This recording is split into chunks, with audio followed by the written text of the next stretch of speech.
Did you know that Tolkien wrote an epilogue for The Lord of the Rings, then decided not to include it? Let's take a look. Hi everyone, this is Robert. Welcome to In Deep Geek. On this channel we cover Tolkien's Legendarium in full and in nerdy detail. That's as well as other great fantasy worlds like A Song of Ice and Fire and The Witcher. As we know, The Lord of the Rings finally ends with Sam returning home to the warm embrace of his wife and family. Well, I'm back, he said.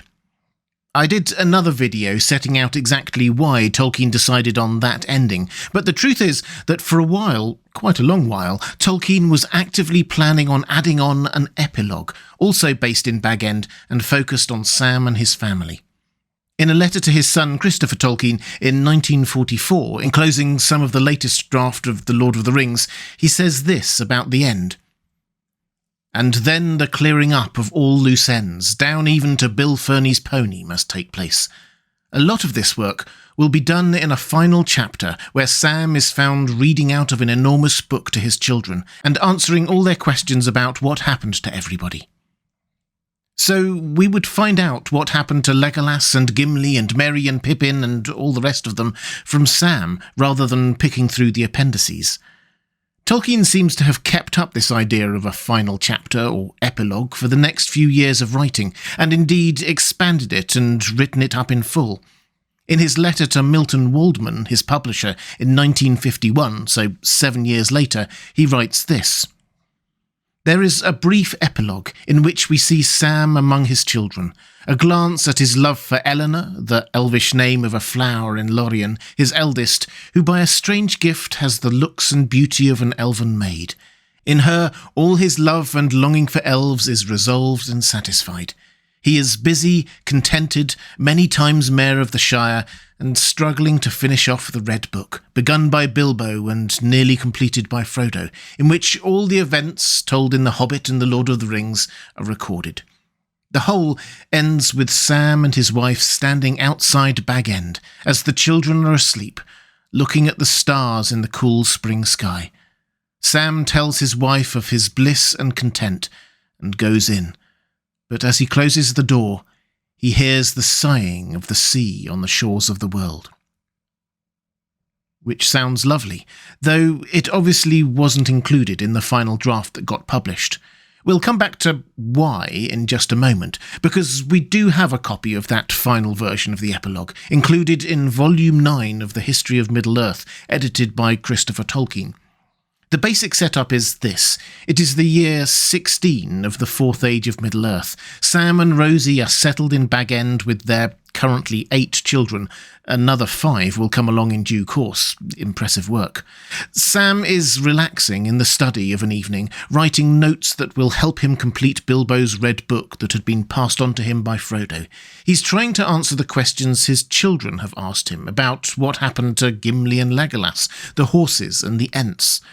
With him is his eldest daughter Eleanor, who many years later he will pass the Red Book on to himself.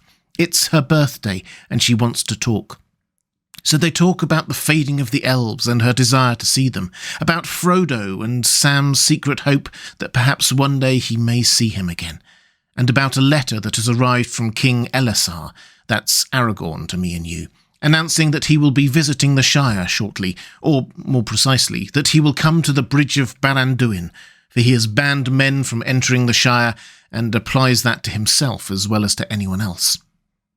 Aragorn has asked to see Sam, Rosie and their children in particular, and Sam says that they will go, and Eleanor will meet Arwen and see the elves for herself, and they will all stay there for some time before returning back to their home at Bag End. Eleanor goes to bed, and Sam stands outside his front door in the dark, gazing east under a starry sky, his arm around Rosie. They reminisce about 17 years earlier that day, March the 25th, when Sam and Frodo reached Mount Doom and the ring was destroyed. We read this. I didn't think I should ever see thee again, but I kept on hoping. I never hoped at all, Sam, she said, not until that very day. And then suddenly, I did. About noon it was, and I felt so glad that I began singing. And Mother said, Quiet, lass, there's ruffians about. And I said, Let them come. Their time will soon be over. Sam's coming back. And you came."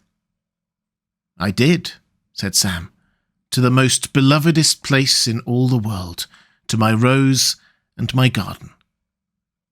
They went in, and Sam shut the door. But even as he did so, he heard suddenly, deep and unstilled, the sigh and murmur of the sea upon the shores of Middle-earth. So that is how Tolkien originally wanted to end the story. A glimpse into Sam's domestic bliss, Eleanor and Rosie, some information about what happened after the main story ended, and as a closing moment, not just Sam's happiness at home, but the sea calling him, and perhaps Frodo. It seems like it was quite a late decision not to use this epilogue, so what made Tolkien change his mind? Well, again, we find the answer in his letters. In a letter written in 1954, so the year before The Return of the King was published, to Naomi Mitchison, he says this in passing when talking about Hobbit children. "An epilogue giving a further glimpse, though of a rather exceptional family, has been so universally condemned that I shall not insert it. One must stop somewhere." So it seems that Tolkien had wanted that epilogue, but those around him really didn't like it. We don't have a record of who those people might be, but one can assume it will be his usual writing inner circle of editors, publishers, friends, family, and probably the Inklings, his writing group. One can imagine his great friend C.S. Lewis having an opinion on the matter. The epilogue is written in Tolkien's usual flowing style, so the universal condemnation he speaks of was presumably not for the quality of the prose, but the impact on the narrative arc. So it wasn't included. What Tolkien did instead was to tie up the loose ends of the story elsewhere. Bill the Pony's story was concluded. I did a video on that as well if you're interested, and the information about Sam's family and what happened to other characters was included in the appendices instead. Which leaves the epilogue in a special place in Tolkien canon. It's clearly something Tolkien had wanted included, but was persuaded to take out. We can therefore be reasonably certain that the details we learn here about Sam's family, Aragorn's visit, etc. are as he intended, even if that bit of prose didn't make it to the final cut. And Tolkien does seem to have regretted its absence a bit. In a letter to a fellow writer, Catherine Farrar, written just 4 days after The Return of the King was published, he wrote this: "I still feel the picture incomplete without something on Samwise and Eleanor, but I could not devise anything that would not have destroyed the ending, more than the hints, possibly sufficient, in the appendices." Most of us have probably always felt that the hints in the appendices were enough to understand the basics of what happened after the story. But out of respect for the professor, we should probably just take a moment to note the thing he felt in particular was missing. The close relationship between Sam and his eldest child, Eleanor. We're told that she has elven looks and clearly has an inquisitive mind and a burning desire to see and experience the wider world, particularly to see elves. Remember, Tolkien wrote that in Eleanor, all Sam's love and longing for elves is resolved and satisfied. So he no longer has that tugging to go elsewhere and explore that he used to have. He has everything he needs at Bag End. When Sam, as an old man, sails west, he passes the Red Book containing Bilbo's story of the Hobbit, Frodo's of the Lord of the Rings, and Sam's own final chapter, to her, and she will be its guardian. We have her to thank for its preservation. It's a gift of trust from Sam to her. From what we see, theirs is a beautiful and caring father-daughter relationship based on a shared spirit. Personally, I think this epilogue is a lovely little chapter to read, but I'm quietly glad that it wasn't included in the actual book. I like the ending that we do have. It rounds everything off perfectly in my view. And to add more on top of that, however beautiful, would, in Tolkien's own words, destroy it. Which isn't to say I don't like the epilogue, and wonderfully, now we don't have to think of it in the same either-or way that Tolkien had to. We can keep Sam's I'm back ending as the ending to the main story, while now also being able to appreciate it from still more angles, knowing what the epilogue would have said. The baby Eleanor that Rose put on Sam's knee is now a fully fledged character. The quiet warmth of Sam's new home can now be seen in the knowledge that his family will grow larger and the love there grow even stronger.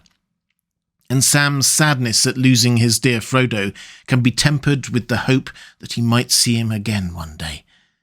And perhaps knowing all those things makes the ending that we do have even better. But what do you think? Would you have liked that epilogue included in the main book? Let me know in the comments below. If you'd like to see more videos diving deep into Tolkien's Legendarium, please click on the link to the playlist on the left of your screen now. Or to support this channel, the best way to do that is via Patreon. That's the link on the right of your screen. That's all for this time.